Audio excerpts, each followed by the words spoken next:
Now let's take a look at some of our mixing tools in the Fairlight page. So I'm going to open up another timeline. Here we go, and hide my media pool. And what we have here is the finished version of the scene from Hyperlight. And as you can see, this is the scene we've been working with. I'm going to go ahead and bring up my meters. Here you'll see the mixer. And notice I can make this a little bit larger if I'd like to see a larger viewer, or I can resize my mixer over there on the right. Something else you can do with your mixer before you get started is you can come over to the three-dot menu right there, the options menu, and that allows you to choose what you're going to see in your channel strips. So, for example, you can choose to show or hide the labels on the left-hand side of your mixer, or you can go in and decide which other elements are showing, like the inputs and so on. And so any of those you can show or hide as needed while you're working. So I'm going to go ahead and leave everything set to the default where we see all the different elements. And what we're going to look at is just quickly see all of the different tracks that are available in this timeline. Now I'm going to condense the tracks so you can see there's actually a little bit more than what we need. Down at the bottom, you'll see these beige tracks. And what those beige tracks are, these are some reference tracks from the actual soundtrack. So I'm just going to extend those so you can see those a little bit bigger.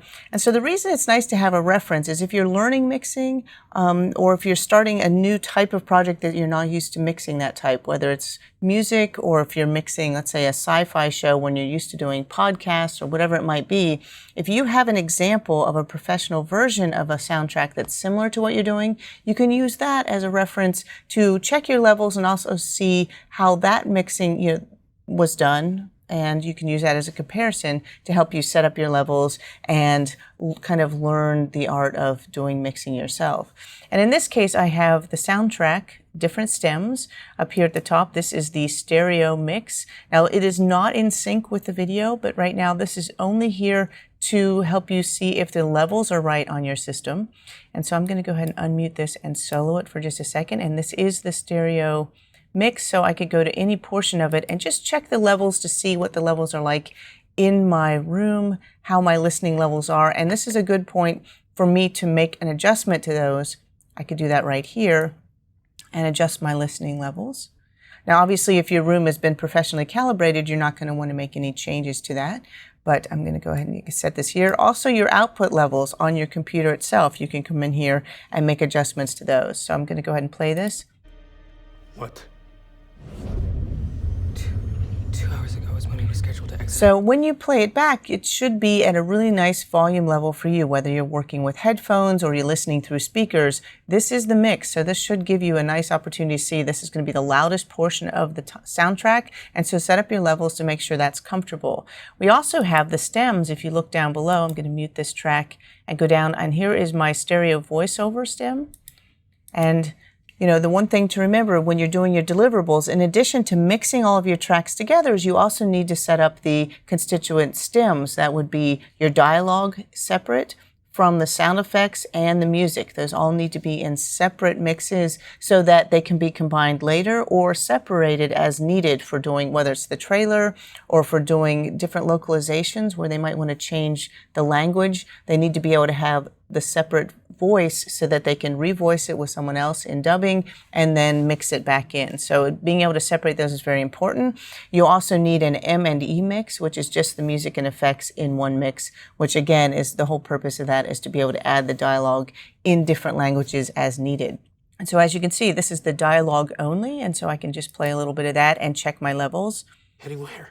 Here. Why?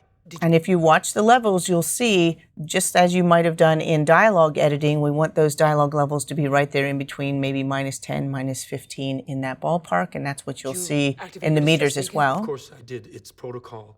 Exactly as we had set up. So there's our dialogue, and then of course you can see some of these lower tracks are reference tracks for the sound effects and for the music. So those are all in here just as a reference to help you with your levels and just as a guide for mixing, but we don't actually need them for doing our mix. So since I don't need these anymore, we'll go ahead and hide those tracks. So we'll go up to the index, inside the tracks index, and we'll come down to where those reference tracks are, and we can just hide those if we need to. And then I can just hide my index. So now that those are hidden and we have everything set up exactly as we need to, we can actually get into the mixing portion of our project. Now, the first thing we want to do is make sure that all the levels are set up right. So let's take a look at our mixer.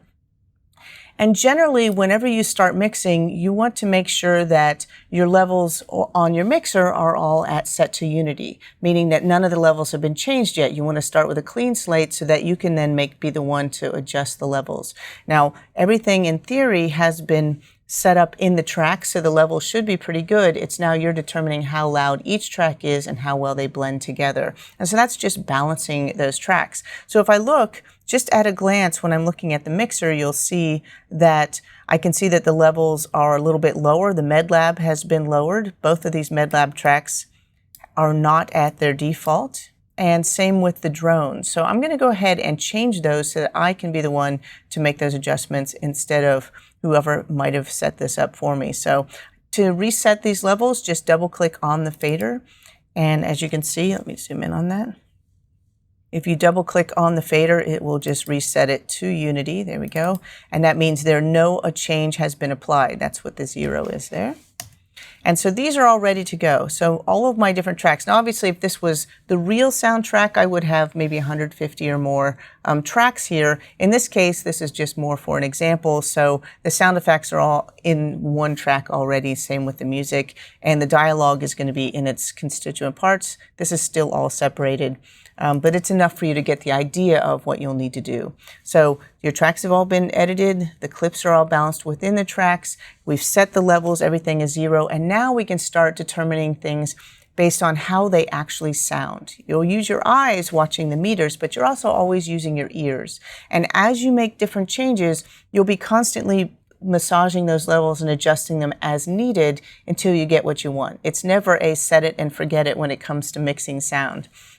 And so let's start off with just playing a little bit of this from the beginning. I'm going to just play it in full screen. I'm pressing P to play in full screen.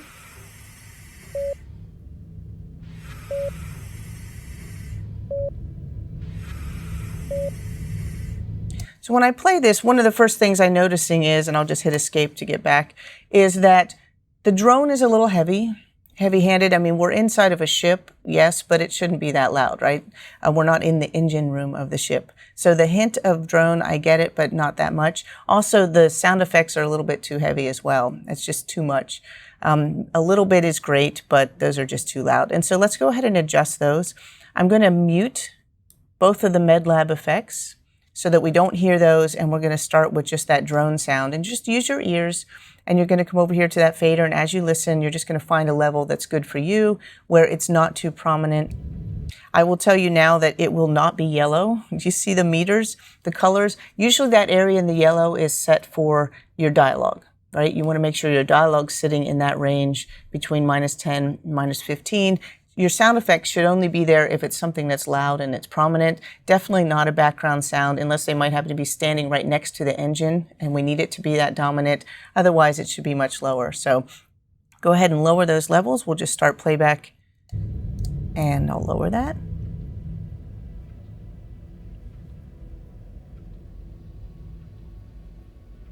So you want to hear it, but not too much of it. And so I just did that by muting the MedLab effects because I didn't want those to be clouding what I'm hearing, and that way I could focus on the drone. So find a level that you're happy with, and we're done with that drone. Again, at any time you think it's not present enough or you need more of it, you can always do that. Now, if you want to, one way that you could check to see if your level is pretty good is you can listen to with and without it in there by starting playback and just mute the track and then unmute it, and you'll see what you'll hear. Am I even hearing it or not? So I'm going to start playback.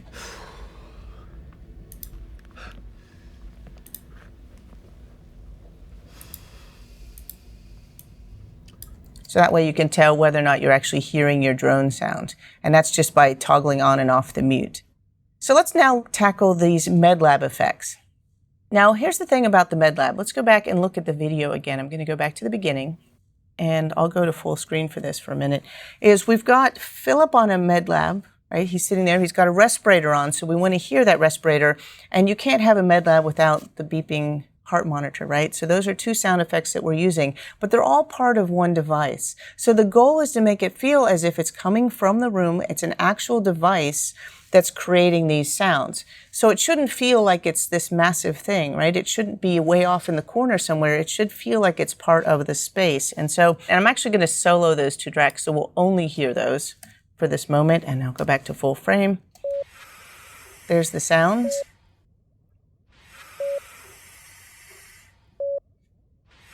All right, so we have Philip on his MedLab, and as you can see, we get an idea, but we only see the mask at this moment. Now, if we go a little bit further down, just scrubbing across there, we can see a little bit more of the machinery, but we still can't get a sense of scale. So we'll just look a little bit further. There we go. Now you can actually see the machine in the background. So it's really this, and there's the computer. So all of the sound we're hearing is coming from this little space right here. All right, so we need to keep that in context as we're crafting what the sound is going to be like. And so it shouldn't be this massive thing, but we do want it to sound like one item. So keep that in mind as we play this through. And the first thing is we want to be able to adjust the levels on this. It's also too loud.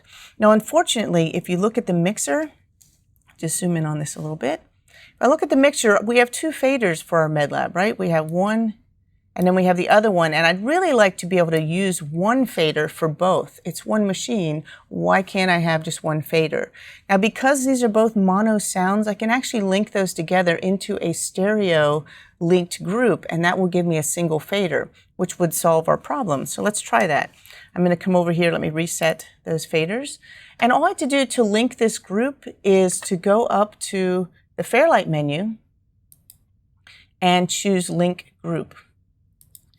And when I do that, I can choose any set pairs of my mono tracks if I wanted to. In this case, MedLab 1 and MedLab 2, and then I'll click the link button.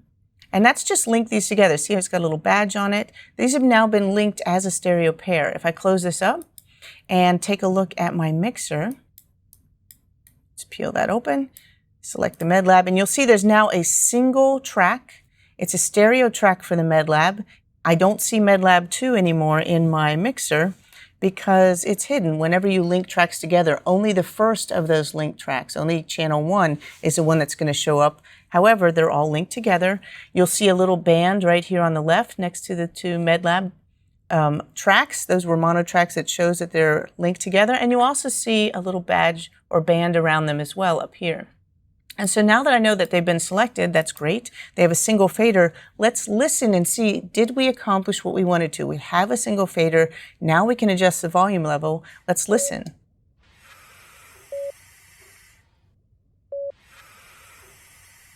Okay. You notice something strange about this, okay? We totally broke it. Before, it sounded like one machine, sort of. It was just like, it did sound like one thing because it was two mono tracks. They were playing equally out of both speakers, the left and right speaker, because they were mono. Well, now that we've linked them together, it's treating it as a stereo pair so that the left channel, the heart monitor, is playing out of the left and the respirator is playing out of the right. So it actually sounds like they are on opposite sides of the room, which is exactly the opposite of what we're trying to do. So we'll need to fix that with our panning controls, and we'll deal with that in just one second.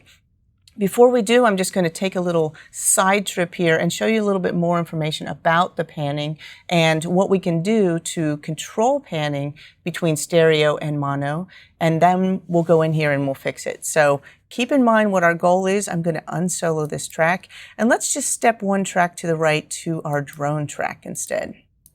Come over here to the drone track, which happens to be stereo. And what I'm going to do is just select a little piece of this track. I'm just going to mark an in point and an out point. It's just a drone.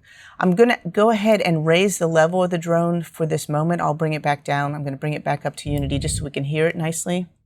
And I'll make sure my loop playback is turned on, and I'm going to just loop playback of this while we do a little experiment with the sound. What I really want you to do is see it in the meters. That's the most important part. So we'll do that. And I think because of the screen resolution that I have to use for doing this demo, I think I do want to hide a couple of things on my mixer just so I have a little bit more room to see my channel strip. So I'm going to come up to the three-dot menu in the top right. I'm going to go ahead and hide my inputs, which will give me a little bit of extra space there for my faders. There we go. And I don't think I have to hide anything else. That was just the main thing. Just give it a little bit more room. There we go. And then what I'm going to do is I've got my drone and I want you to watch the meters. Okay. Now with the drone, if I were to play that, you'll see, I'll go ahead and dim the sound because we don't really need to hear it so much. I want you to watch those faders and you'll see how it's coming out of both speakers, right? Not quite equally because this is stereo. So it's a stereo drone, so you'll see it's kind of dancing back and forth on both, but you'll see it's the exact same thing on both the drone track and the main. Now up here in the pan controls, zoom in on that. In the pan controls there we go. Up here at the top, you'll see that there's these two dots. Those represent the speakers, okay, or where the source of that sound is. And this in the middle is showing you just the balance between your two speakers. And so as I'm listening to this, watch your main, because if I change this to the left, notice that now it's heavier on the left side than the right. I'm still hearing the drone out of both speakers, but you see how it's a little bit heavier on the left than the right side. I could also drag it over here towards the far right. And now it's much heavier or louder on the right side, but it's still coming out of both speakers at the same time. I can never get it fully one or the other based on the fact that it is stereo. Now we have, let me bring it back to the middle now, by panning back to the center, and you can see it's still doing it in both spaces. Now we have a meter that's really helpful to kind of visualizing your sound field and how our perception is of the sound, and that is our surround analyzer. And I just happen to already have that plugin is sitting right here on our main.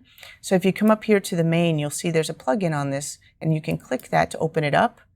And this is your surround analyzer. Now if I ever wanted to add this myself, you can just come down here to your effects slot and click here and choose metering surround analyzer. Oops, metering surround analyzer. There it is. And you can pull it up that way. It's also located in our effects library because it is one of the effects that comes with it right here, surround analyzer. Okay. Hide the effects library. So I'm going to go ahead and open that up. And this is often called the jellyfish because it looks a little bit like a jellyfish. It kind of gives you this nice shape or blob that shows the radiation of the sound basically in the sound field, how we perceive it. And if you look at it, here's the center, right? This is your location as the listener, and this would be the left and the full right speakers and how we perceive the sound whenever we hear it. And so let me just play this again, looping playback, option and the /. And as I loop playback, let me just move this over a hair. Okay, so for the drone, so if I drag it all the way to the left, you'll see that I'm hearing it definitely more heavy on the left, but it's still getting quite a bit of that sound is coming on the right-hand side. Okay.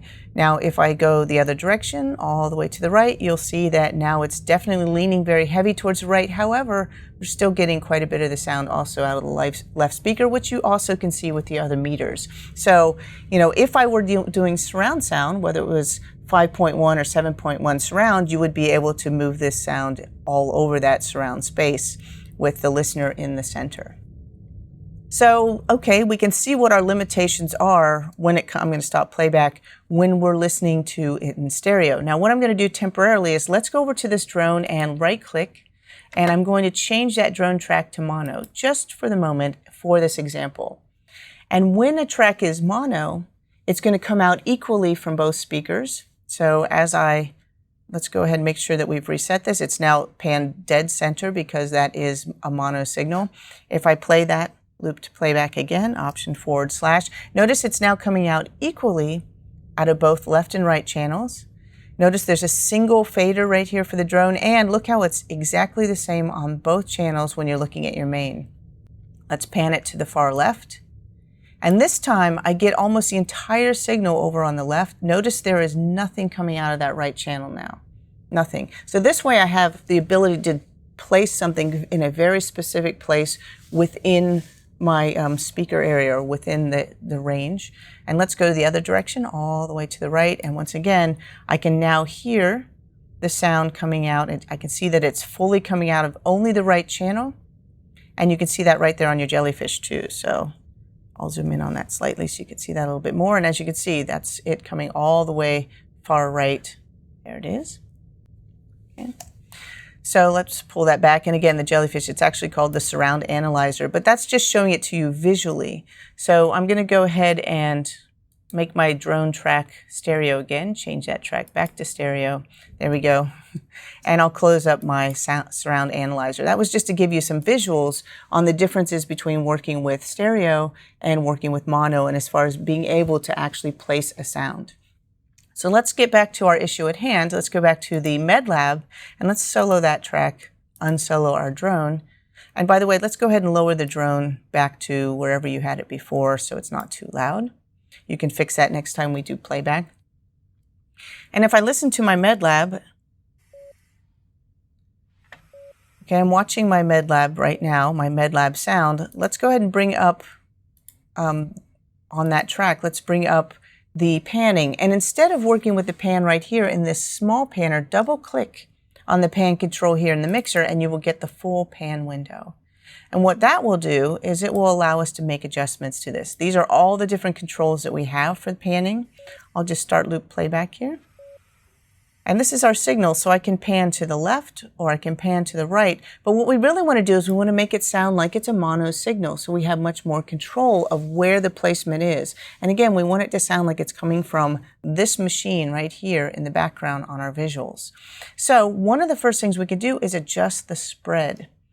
And I'll just zoom in on that a little bit. Right here, you'll see spread right there, the full. And so we have,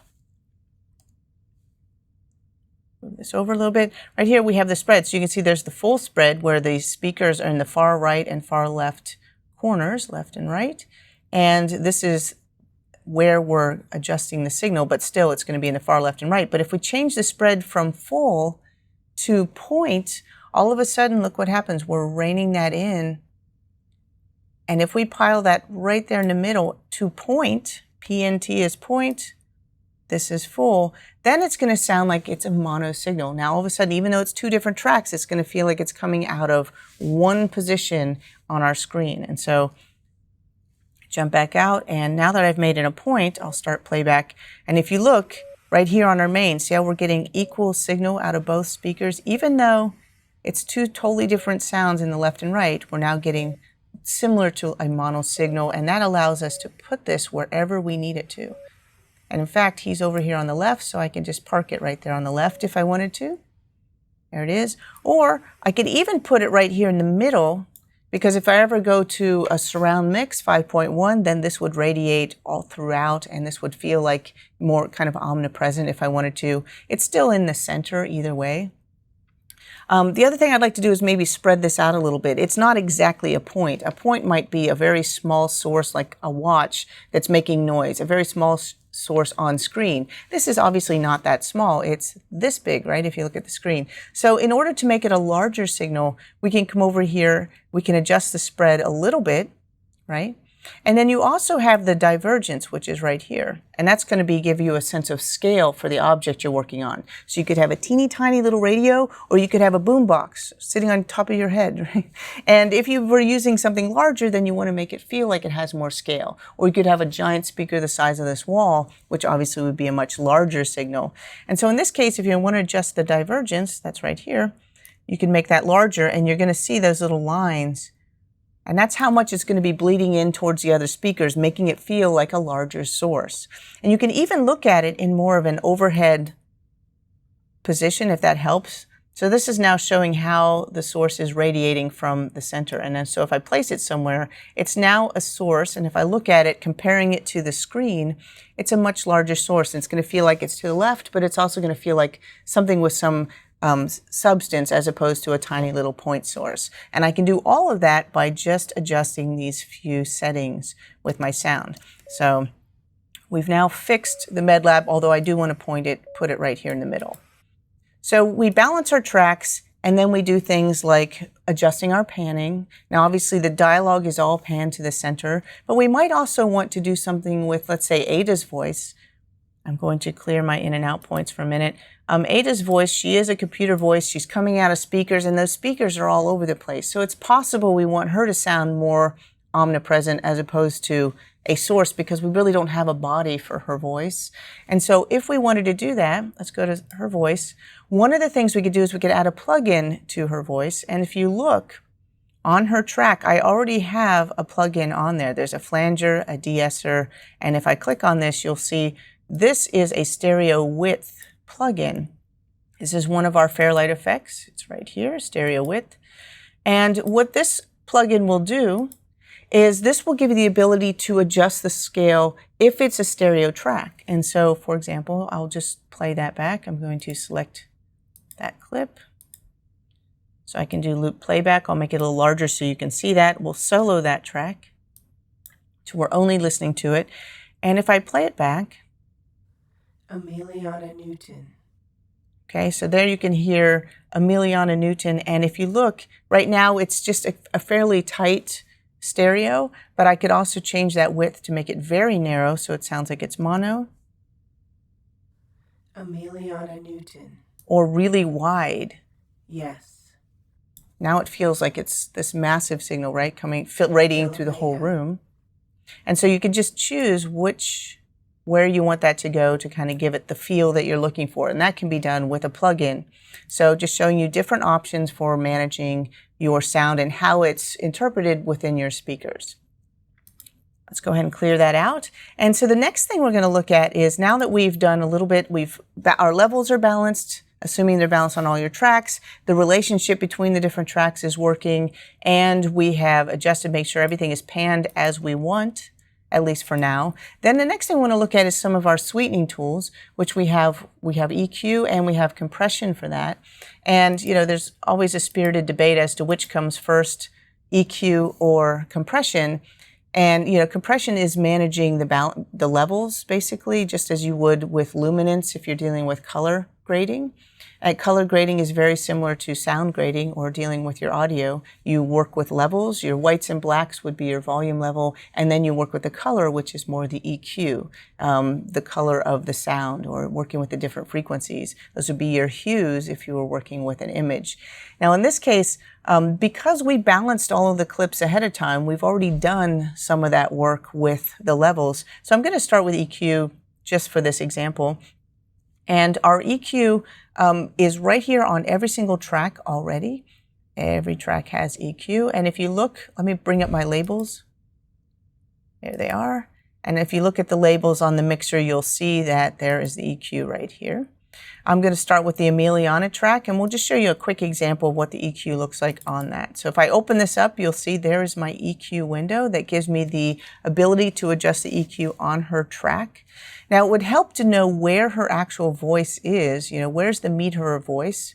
Most human voices are going to all fall right here in the lower mid section, is where the main part of their voice is, and then any kind of sibilance or the high end of their voice is going to fall in that upper range.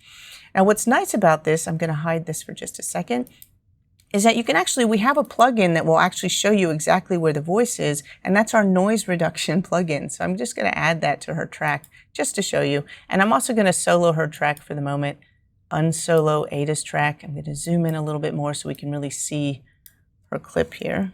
We'll pick this one as the clip that we'll work with for this example. Ada, identify the person I'm speaking with. Okay, so we'll listen to her saying this particular line a few times. The level's already okay, as you can see with that, but now we're going to work on the EQ. Now, if I want to see exactly where her voice falls, what you could do is come over to the effects library, and we can take the noise reduction, which is right here, noise reduction, and I'm going to put it on her track. Now, again, this is not necessary. I'm just showing you this is a nice way if you're learning about frequencies and how voices fall within the frequency range. This is a nice way to see them. So I'm going to drop it onto there. And this has a live frequency analysis built into the noise reduction. So if I bring this over here, right now this purple area by default is what's being removed. That's the noise profile. So the first thing I would want to do is come over and reset the noise profile. That's right there in your presets. Notice there is no noise profile being removed now. I have it set to manual mode, and if I wanted to start looped playback, Ada, identify the person I'm speaking what it's showing me now is, as long as I leave this set to manual mode and there's no profile being taken out, I'm not reducing any noise, but it's showing me anything in white is showing me the actual frequencies. So I can see right here, this is the meat of her voice. This is some low end happening here, but you see that's right where her voice is. I can even see where her sibilance falls, right there around 7.2. 8, identify the person I'm speaking with. So now that I have an idea where her sound is, I can close this up. I don't even need to keep that plugin if I don't want to. I'm going to hide my effects library. It's sitting here not doing anything, not causing any issues. I could always turn it off if I wanted to, or delete that plugin. But for now, I'll just leave it there. It's not bothering anything. And I'm going to come back to that clip that we were just working with. Now, normally when you're working with your EQ, you don't want to do it soloed. You want to do it with all the other tracks so you can hear it in context and make sure it sounds good in context. But in this case, I'll solo it just to make it easier for you to hear for this demo. I'm going to bring up the EQ. And when we're working with the EQ, there is no perfect formula. There's no secret sauce that's going to work on every voice because all voices are different. If you're a colorist, there is no secret that will match every flesh tone. Same thing with every person's voice. And the reason that we separate every voice to its own track when we're dealing with dialogue, and even if you're mixing music, you know, your vocals all go on different tracks so that you can treat each vocal differently. Same thing here. Every voice is different. And so you find the nuances of a voice that make it unique. You might want to enhance those. Things that might be detracting are the ones that you're going to want to reduce or attenuate. And so it's just a very fine line that you work on. You never want to hit it with a hammer unless you're trying to make the voice sound bad. So a couple of things that usually work well is, for example, I'll go over here to band 1. And band 1 is just basically my high pass filter, and it's just going to allow me to roll off some of that low end sound. Her voice, there was a little bit of stuff happening in here, which there's generally nothing good is going to be enhancing a voice, anything below 80, but depends on the voice, of course. So there are no absolutes, but I'm just going to go ahead and roll off just the low end, you know, maybe to 80, 60 to 80, and that's it. Just going to roll that little bit off. So that's one thing I might do for her voice. And then another one is we do things called sweeping, where you'll take a nice bell curve. I'll just grab this one right here in the middle, move it all the way up to the top, just drag it all the way up, and you'll listen to her voice while you'll sweep back and forth through the meaty part of the voice, right around here, between, let's say, 100 and 500, right in there, and you'll be listening. And anytime you sweep across something, if it makes your eyes squint and it sounds really off, that might be something you might want to reduce a little bit.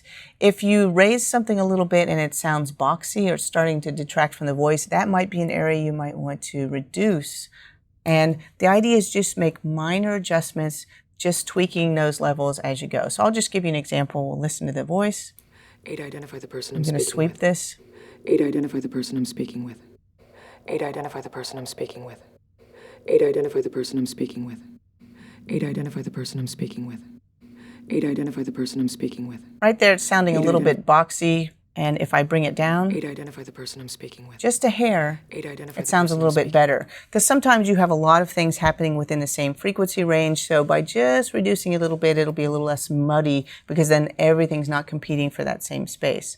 So that sounds a little bit better. And then another one is, let me change band 5 to a bell curve. And I could also sweep around here and I could try to find a little bit of presence possibly, if I wanted to. Identify the person I'm speaking. Now, presence is going to be just make it feel like someone's in the room with you, someone's a little bit closer to you. It's especially important if it's a super close-up shot and you want to make it feel like they're right there next to you. It's a little bit breathier. There's a little bit more presence coming from them. So it's not, you don't want to bring in sibilance, which is going to be those excessive S's, that whistly S sounds. Instead, you're going to want to back off from that. So if you find your sibilance, just move over about 3 kilohertz, 2 to 3 kilohertz, and you'll be right where you want to go. So that's fine. 8, identify the person I'm speaking with. 8, identify the person I'm speaking with. And I'm just going to bring it over a little bit, drop it down. 8, identify the person I'm speaking with. And maybe that's just a little bit of presence that I've added. So those are just a few things you can do, but you go one voice at a time. Obviously, these are the tools you can work with. Now, if you like working with lots of plugins or if you want to have many different levels of EQ, this is just one that happens to be built into the track, but you also have the ability in our effects library. We have our vocal channel plugin that you can use. If you apply the vocal channel plugin, it has a built-in high-pass filter you can add, additional EQ, as well as compression. So if you want to add multiple layers, you can also do it that way as well. I'll turn that off for now. hide my effects library. So that's EQ, and notice that once you've added your EQ, it shows up right there in the graph, so you always know which things have been affected. Now let's look at our dynamics. When it comes to sweetening, in whichever order you're going to do these, that's another one that's really important. So let's go down to Phillips track. And what the dynamics is, it's going to adjust the balance of those peaks to the main part of your voice. And so the idea is it's just taming our peaks. And if you were thinking about dynamics, it's the same thing as your dynamic range you might have if you're working with images. What's your hottest thing? The white levels, right? And then you might want to bring those a little bit closer to your midtones if you want, or your mid. And same thing you would do here, right? Your shadows, and you're working with your brightness if you're dealing with images. With sound is you have to use your dynamics to kind of finesse those levels so that everything isn't all the same volume level. There is some range, just not too loud and not too quiet. And so let's go ahead and select Phillips track. We're going to go in here and open up the dynamics. And continuing to compare this to working with grading of images, if you look, we have 4 different elements in here that you can add, and these are already built into every track. So a gate is something that will eliminate lower levels or reduce things that are below a certain threshold. Okay, so if you have some low-level noise in a track and you want to just reduce that, you can just set the threshold to that low-level sound, and anything below that will not be heard or will be rolled off very easily. So that's one option. That's your gate. We have an expander, and what the expander does is, imagine you had a very flat image where everything is very gray, and you want to try to bring up your highlights and kind of give yourself a little more contrast. And so what you need to do is expand between, stretch it out so that you have some things that are brighter, some that are darker. Same thing with the expander, is you're basically separating, you're raising the peaks and you're lowering the low end, and you're sort of doing both at the same time to expand that sound. So it's not everything sitting in one little zone. So that's what your expander is going to be doing. In this case, we'll be using the compressor right here, but we also have a limiter over here on the right. We have a limiter plugin, which is a true peak limiter that you can put on at the end to make sure that your sound doesn't go above a certain level. In this case, the limiter, as you can see, it's a ceiling. It basically is saying nothing goes past this. So if you have a hard limit, you could set it here in the track, or you can also do that again with a plugin or something on your mains later on. So it just gives you a little bit more control. I'm going to turn off my limiter, and we're just going to look at the compressor, and we're going to do this with Phillips track. I just have to find the right clip. So here we are. I'm going to come over here to Phillips track and solo it. Zoom in on his clip. There we go. I'm just picking one that has a lot of dynamic range. As you can see, those peaks are pretty heavy right there. He's got some loud sections. He's got some quiet sections, and this has not been, there's not a whole lot of keyframes that are balancing that out. Now, before, if you were doing like dialogue editing, you may have used some keyframes to massage those levels, but there's still a certain amount of dynamic range in there between the lower levels of the volume and the higher levels.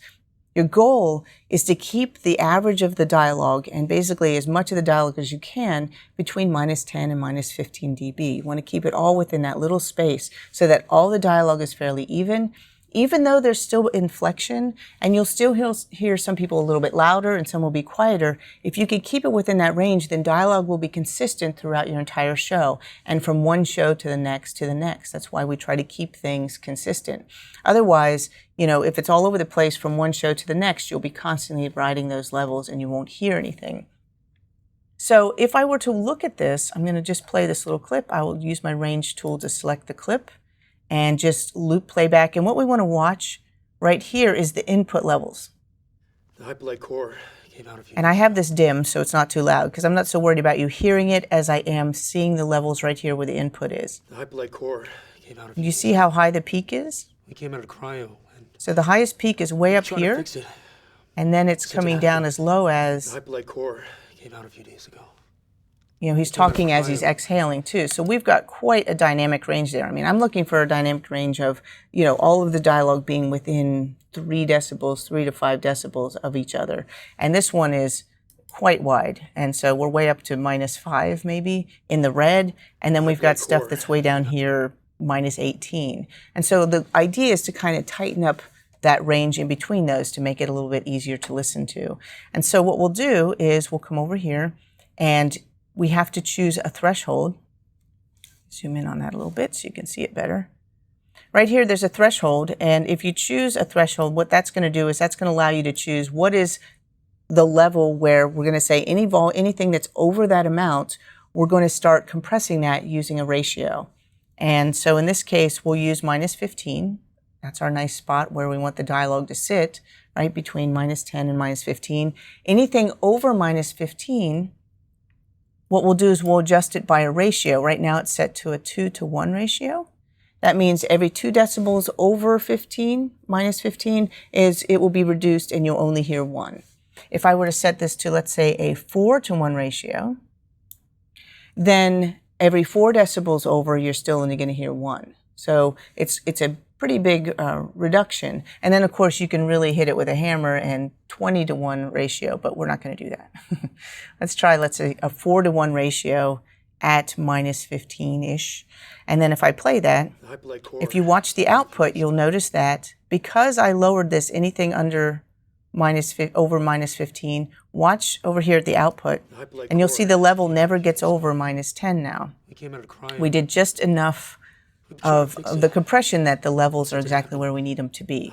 Now, if we were to compress it too much, you can always make up the gain right here. You can always add a little bit of gain to it to bring it back in case you had to, reduce it. And at any point along the way, whether you're using plugins or EQ, or in this case, any of your dynamics, as you're processing, if the result of that processing ever lowers the levels too much, there's always the ability to make up that gain or raise your gain back. It's called gain staging, meaning each stage along the way, you want to make sure your gain or your level is correct for your dialogue. So you're constantly watching that. And in this case, the levels are just fine.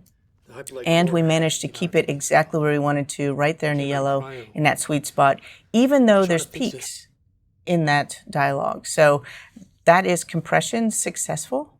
Go ahead and close that up. I'm going to clear off my in and out points. And so that's just working with our compression, one of many tools. Like I said, many of you are probably already familiar with working with compressors or dynamics. That's just how we happen to use them here.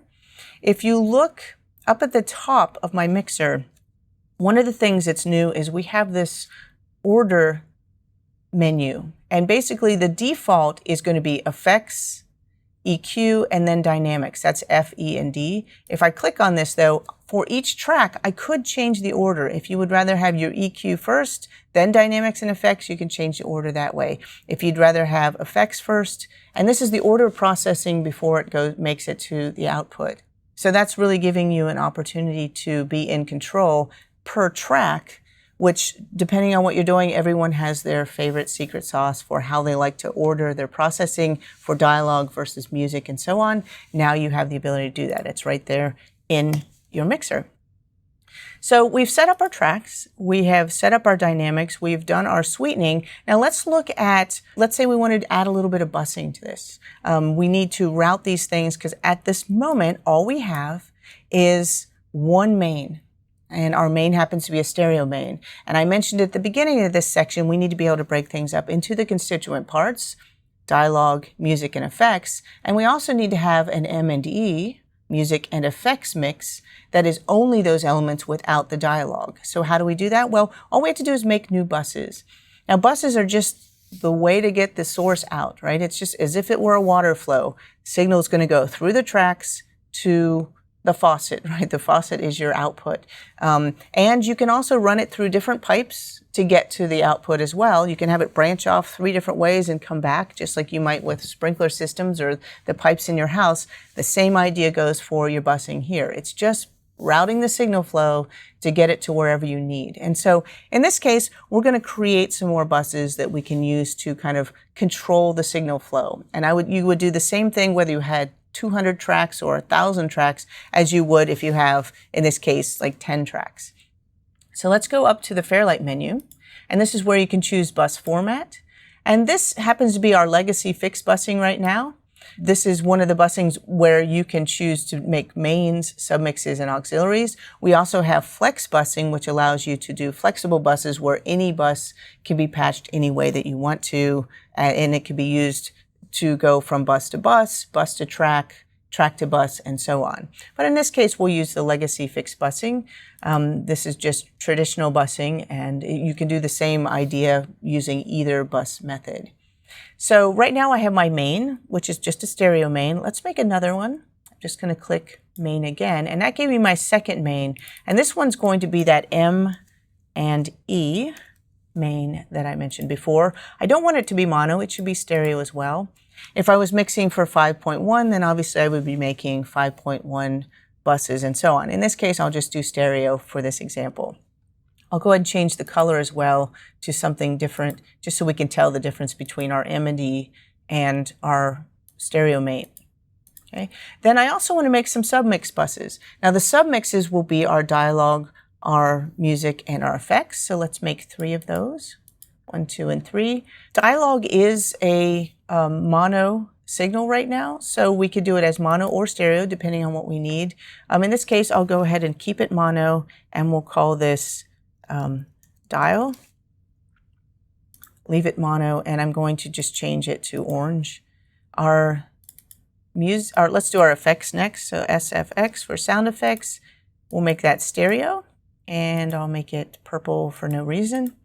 And the third one will be our music, and also stereo, and that one I'll make navy. Okay, so we now have all these different colored buses, and we haven't assigned anything to them yet. All we did was lay out the piping so that we can run the signal to it, right? And then we also have to decide where these go once we're finished with them. So click OK.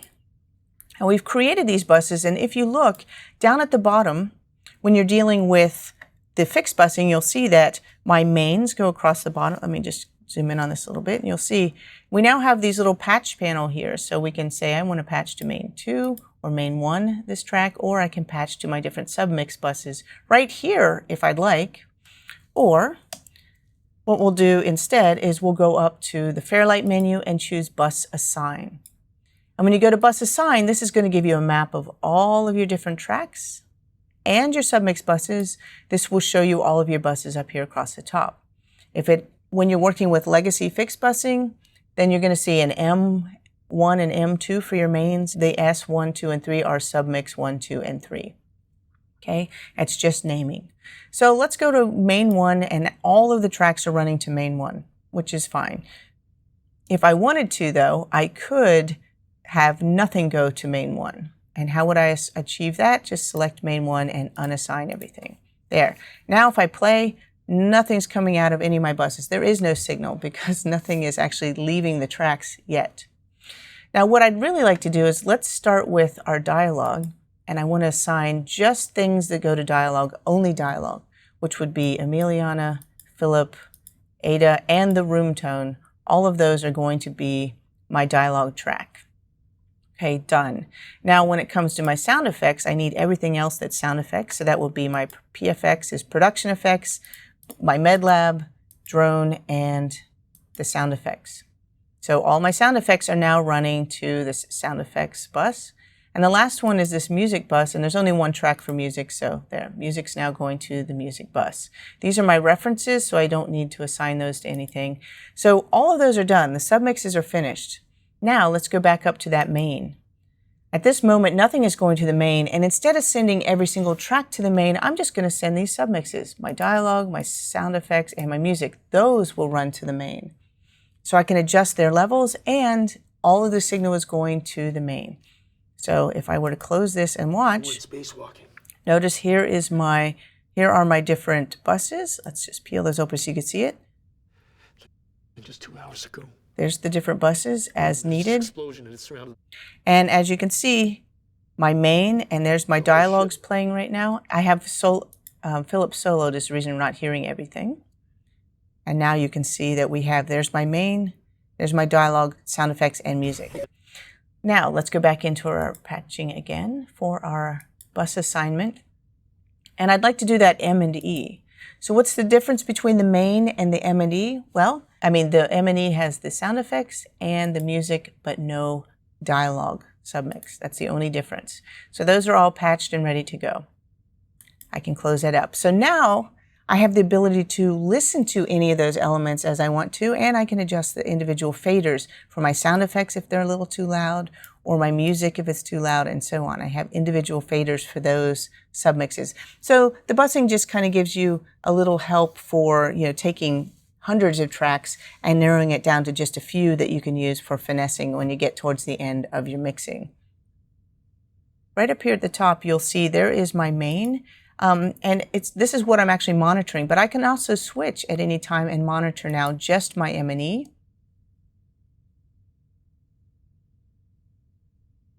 Or I can switch it to my dialogue and then only hear the dialogue, or only hear the sound effects, or only hear the music. So it gives me a lot of different options for playback as I go, or for monitoring.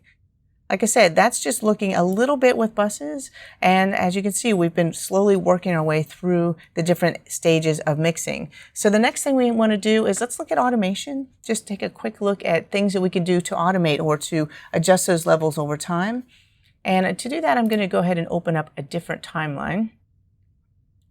Let's come down here to automation.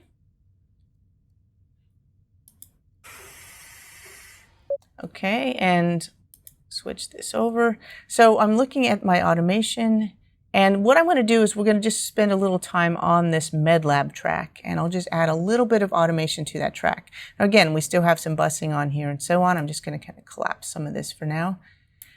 And we'll focus on these tracks. I'm going to select the MedLab track for this example, make it a little bigger for us to look at. And whenever you want to do automation, here we go, I can turn this on or off by just clicking this button. As you can see, that turns on your automation tool set. And whenever your automation tool set is turned on, you get these controls. Okay? And what automation does is basically you're writing automation, or as you change your fader, as you change any controls, it's going to write new information so that you can record it over time. And there are different controls so that it will happen and latch on to every move you make, or snap back, and so on. And so all of these different controls you can choose to use depending on what you're trying to do. So for this example, I'm just going to do quickly 3 different types of automation on the MedLab tracks. First, I'm going to automate the fader. Then I'm going to automate the pan, where it is in a position between the speakers. And the third thing is I'll automate a plug-in so that we can see all 3 of those. So let's just try it. And along the way, I can kind of show you which automation tools I'm using. Now, when you look at the top in your automation controls, you'll see, let me zoom in a little bit, your enables. And the way that works is whatever you enable, that's what can be automated. If you don't have anything enabled, then none of those elements can be automated. This just gives you the ability to only work on the things you want to at any given time. So I'm going to start with the faders. We're only going to work on the MedLab effect. Okay, so I need to go find my MedLab track. I'll put these back.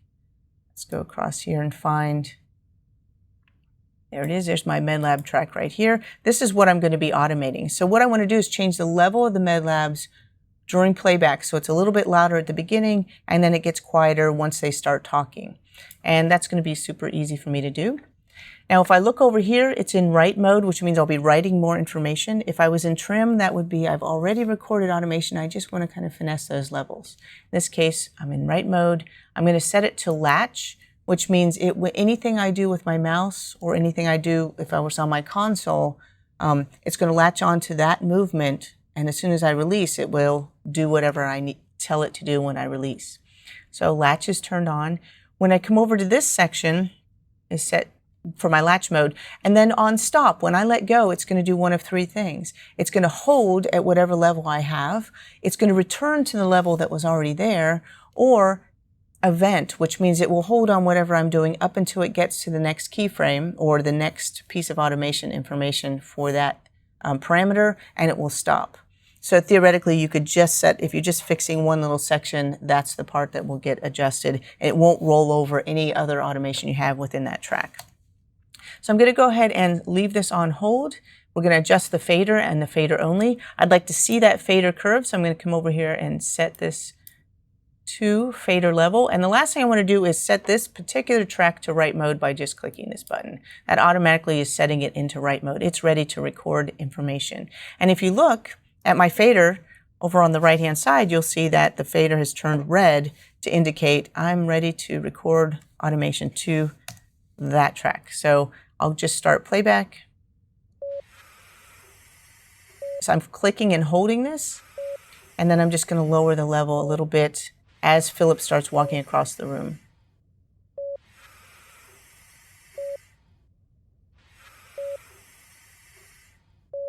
He's watching. Now I'm slowly lowering the level.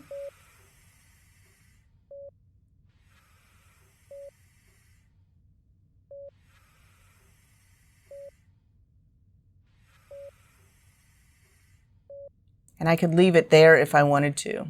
Okay, so that is my levels. Now notice that I'm only hearing my background effects because I have that set right now to only play back background effects. I'll switch this back to my main, so that way I'll hear everything during playback. And there you can hear those different levels. And so as you can see, I've just recorded the automation to that track. Now let's try the next one. I mentioned I was going to do pan. So let's come over to change this to pan. And I'm going to adjust both the left, right, and the front, back. Let's open up the pan window so you can see it. Remember how this is sitting right here in the middle. So what I'd like to do is start it so it's on the right-hand side of the screen, because that's kind of where Philip's head is. And then as it moves across the screen at the very beginning, I'm going to slowly pan it over and then park it on the left. And then when I get to this red marker, when they're at the table talking, I'm just going to leave it back here in the center. So at the moment, it's in the position I actually want it to be when I'm done.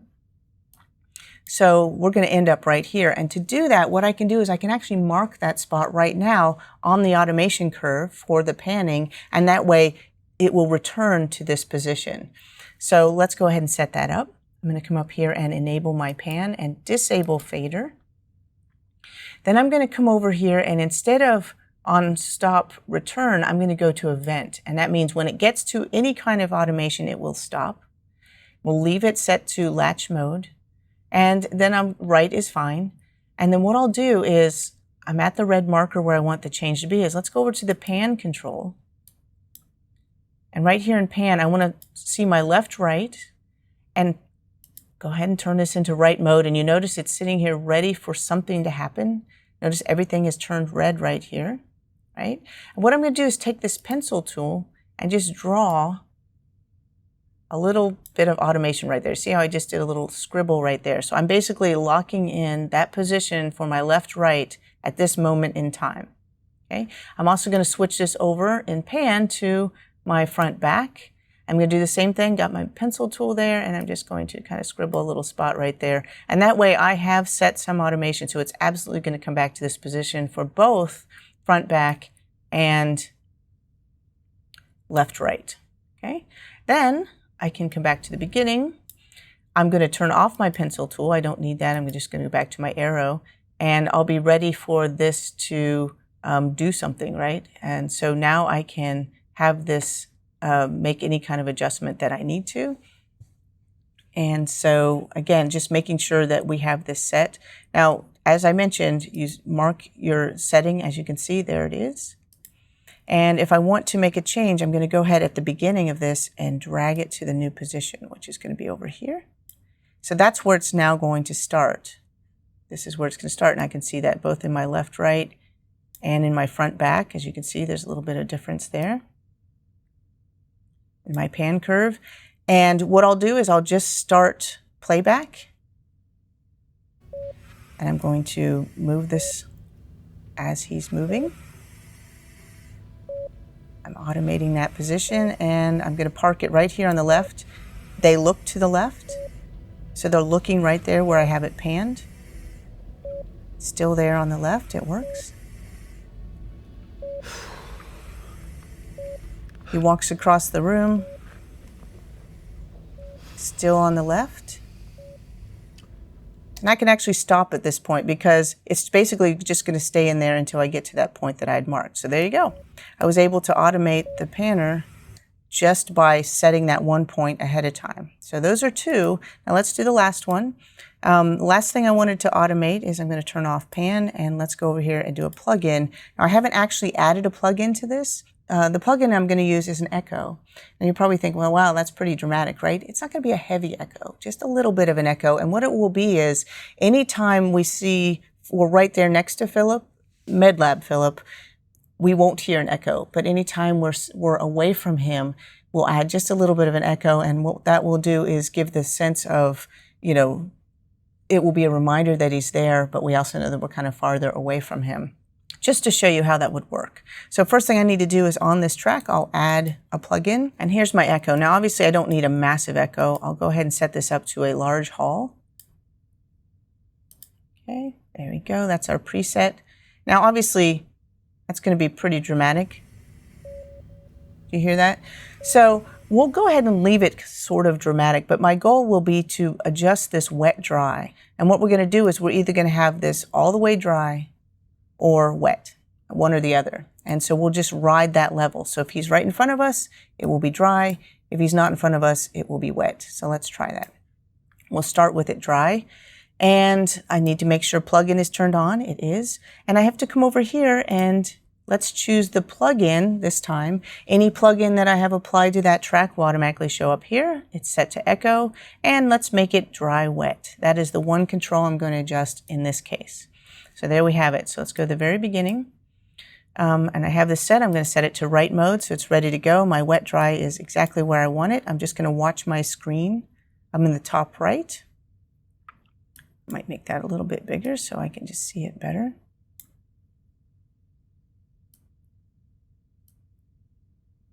And I'm just going to watch it and just ride that wet dry. So here we go. It's dry.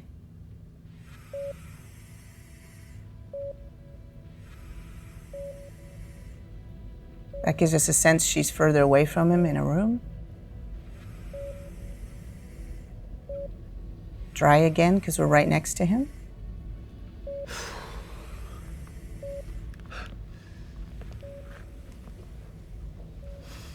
Now he's further away. So as you can see, I'm just giving a little bit of realism to the shot.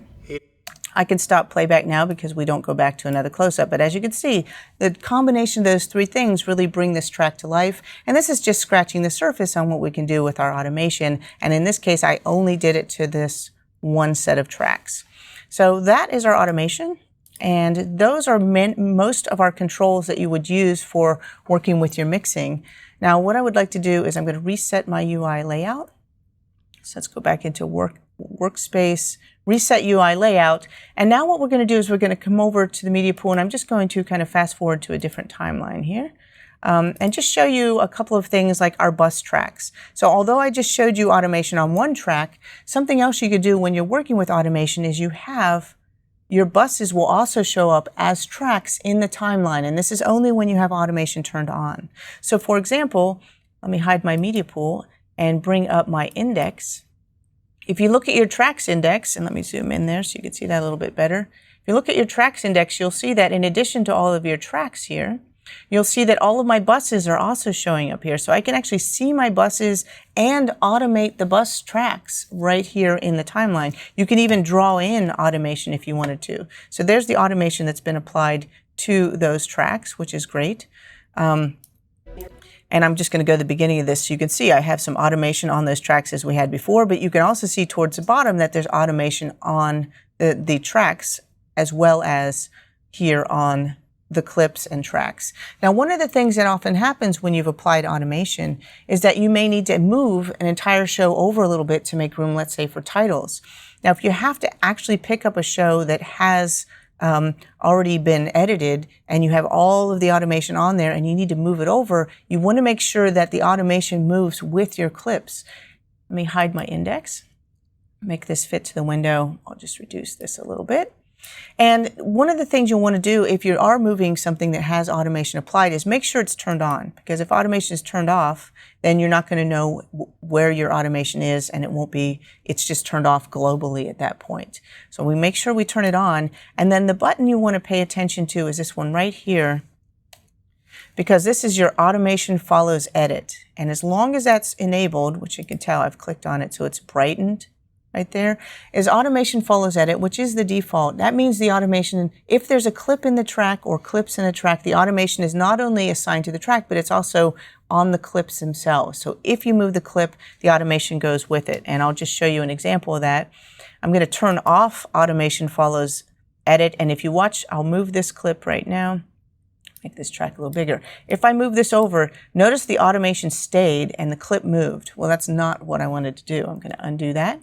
This time I'll turn on automation follows edit, and I'll move the clip, and you'll notice that it moves with it. That would also work if I were to cut, copy, and paste it somewhere else. That automation will stay with the clip. So in this example, just to finish that off, we're going to select everything in this timeline right now. And if I want to select it all, just Command A selects every single thing in my timeline. And as you notice, it's even selected the automation that's applied to those clips. Now, if I wanted to move this by 10, let's say 10 seconds, well, one of the things I could do is I could just cut everything right now. And I'm going to make sure my playhead's at the beginning just to keep track of it. So my playhead's in the home position. And if I Command X, or Control X if you're on a PC, I've just cut everything. Notice it's now a clipboard image. It's a ghost image. And then I'm going to come up to my timecode field here, and I'm going to just type plus, meaning move forward 10 and period, which would be 10, 0, 0, 10 seconds. I'll hit return, and notice it just moved everything over, and you can see that the ghost image also moved as well. And then I can paste, Command V. And as you can see, not only did I move it over by 10 seconds, but the automation stayed exactly where it needed to on this clip. So that's just something to keep in mind if you are working with automation. One other thing that's very useful when you're working with automation and you have your bus tracks is check this one out. I'm going to just peel this open. If you look at your main, you will see that in addition to the automation, you can also see a loudness summary right here. If I turn on my loudness history, this is a graph. You don't automate your loudness history, but it allows you to watch the loudness as you play through on your loudness meter. I can reset, I can start, and if I play this through, which will start any second, it's going to actually record the loudness right there, exactly the same information that's in my loudness meter. I'm going to dim playback. You're going to also see this in a graph. And what's wonderful about that is if for any reason your loudness levels are off, instead of just seeing, a red signal on your loudness meters, or yellow meaning you're within tolerance, you can see exactly where it happened so that you can adjust the levels as needed right here in the timeline. So you'll only find that when automation is turned on. Notice that if I turn off automation, you will not see it. And it's only going to be on your main track, main one. Let me turn that back on so you can see it one more time. And I will hide that again. So the last thing is delivery. Of course, if we want to take our finished project and actually export it or get it out of our DaVinci Resolve system. So let's go to the media pool. I'm going to open up one last timeline. There's our mix for stems. Right here, I have this timeline we were just working on, or something very similar to that. If I am completely finished with a project and I want to export it out, whether I want to bounce the entire thing as a mix or just part of it as a mix, things to think about are, if you have automation applied, make sure it's turned on, because if it's not turned on, you're not going to hear it. So make sure that's turned on. And then the other thing is, what is my intent? What am I actually trying to do? Am I trying to bounce this entire thing as a single file? I could do that right here if I wanted to, by just bouncing the mix to a new track. You can also do that same export over here in the deliver page as well. So first thing I want to do is, let's just say we want to bounce only our dialogue. Say we want to make a mix of our dialogue. Well, our dialogue is all going to what? All of our dialogue is going to a dialogue bus. So we could just bounce that if we wanted to, depending on what our output is. And it's just a matter of kind of thinking through what you're trying to achieve. Let's go up to the timeline menu. And if you look right here, bouncing mix to track, this would be a mix of the entire show. At this moment, everything is available. There's nothing that's been soloed or muted. So let's go over here to bounce mix to track and open that up. And this will let you choose what exactly you want to bounce and where.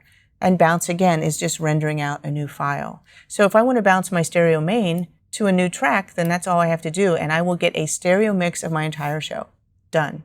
If I have a 5-1 mix and I want to bounce that, it will bounce that to a 5-1 track.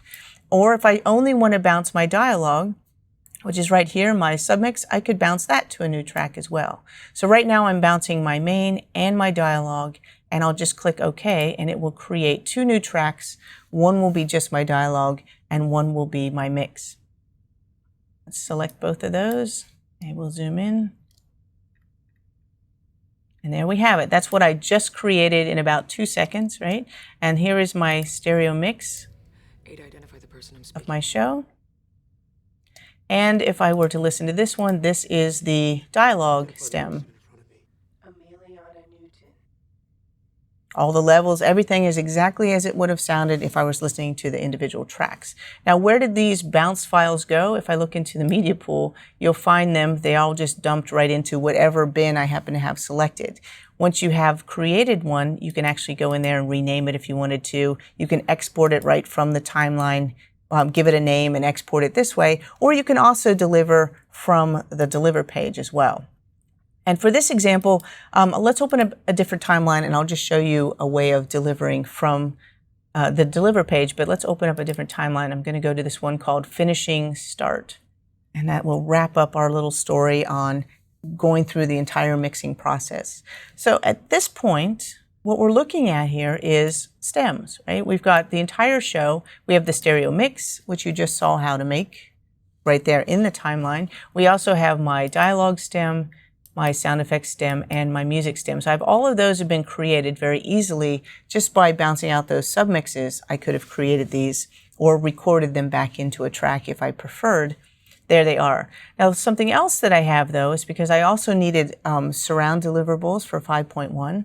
If you notice down here in these lower tracks, and you'll see I have just enough tracks, 6 channels for my 5.1 surround mix. Let's solo those, so we're only listening to them. Right now, I'm listening to this 5.1 just through a stereo main. I want to change this so I'm listening to it through my 5.1, and notice now it's listening to it that way. Unfortunately, every single bit of that signal is only coming out through the center channel. Why? Because these are all mono tracks, right? Each of these is a mono clip, and they're all panned to the center. Check it out. You can see that. If I open up my pan window, you can see every one of these is panned to the center, which would be why I'm seeing it pan the way it is. Now, I could manually go in there and repan these, or I could just link these as a group, which we've done before. Let's do that. It has nothing to do with selection. It's all done up here. All you do is come up to the Fairlight menu, link group, and select that, and it's going to bring up the link group window. Inside of here, I can choose any number of these. Of course, I want all 6. It's automatically going to ask me if I want 5.1 film or 5.1. I want to have just 5.1, which is going to put, that's going to have the center channel will be my dialogue, which is how I'd like it. So left, right, center, LFE, left surround, and right surround. These are all linked together to a single fader, as you can see right here. If I open up the panning, there it is. All the panning is dead on. The only thing that hasn't happened is my LFE is not turned on. I need to turn on my boom. I can even adjust the level on that, which I will manually. And so now I have this all set. I'm getting my surround 5.1 out. Well, that's great, except I actually want to deliver these as separate units. I don't really want them all together. I linked them in order to get the panning, but now I can go back up to link group and just select those and unlink them. And as soon as you unlink them, the panning stays. Everything is still panned perfectly for surround mixing. As I play it back, you can see there's my levels. Everything is playing back exactly as I want. I'll just mute the playback. You can see the meters. Okay, I could run my loudness testing if I wanted to, and everything is good. So I have exactly what I wanted right there. Okay, so now that these are set for delivery, what I really want to do is I want to deliver everything I have in this timeline exactly as is. Well, let's go over to the deliver page, the final step. Now, of course, many things you can deliver right from the Fairlight page, but by going over to the deliver page, now we have up here at the top, we have all these different presets we can use for audio only. If you're just going to deliver audio, you can go in here and create a custom audio delivery if that's what you want. Or we could be delivering a custom video clip with all of the audio connected if that's what you want to do as well. Let's just do that because we can. We'll call this the final, Hyperlight Final. We'll just throw this on the desktop because everything's good on the desktop, right? At the moment, it gives you several choices. Do you want this as a single clip or individual clips? One clip is all we want, single clip at the end. We are going to export the video, so I'll just leave this checked. I'm not going to change anything. I'll just leave all the video settings exactly as they are. I'm going to go to the audio settings now, and we have some choices here. Everything I'm going to keep exactly the same, but there's a couple of choices here that might make a difference depending on what you're working with. You may want everything rendered as a separate channel, and if that's the case, you would check that box. If you want to render discrete audio tracks, you can do that. At this moment, it's only exporting my main, but I can change this at any time. I could say, actually, I want to export only my 5.1 with this video clip, or only, I could choose exactly what I want it to do. I could do individual timeline tracks. If I choose that, then it's going to say, well, which track do I want? My stereo, which track? I could say I want several tracks. I want track 1, track 2, and so on, and I could do it that way. So you could choose exactly which element you want. All you have to do is look, and you'll see exactly what it's doing. Or another option, if I actually had it set up exactly the way I wanted it to in my page, then all I have to do is come over here and say all timeline tracks. And then exactly what I had set up, stereo, each stereo stem followed by the 5.1, all 6 channels of the 5.1 mix. And let's say that is exactly the configuration that I needed for my delivery. Then I could set it up that way to all timeline tracks and then add that to the render queue and then render that out. And I will get exactly what I was asking for. So whatever it is you're trying to create, whatever combination you need, you will find those choices right here up at the top, including Dolby Atmos, master files, and so on. So hopefully this gives you an idea of some of the deeper mixing tools. You've seen what we can do with sound design and mixing, and now you can apply those to your own projects. So thank you for watching.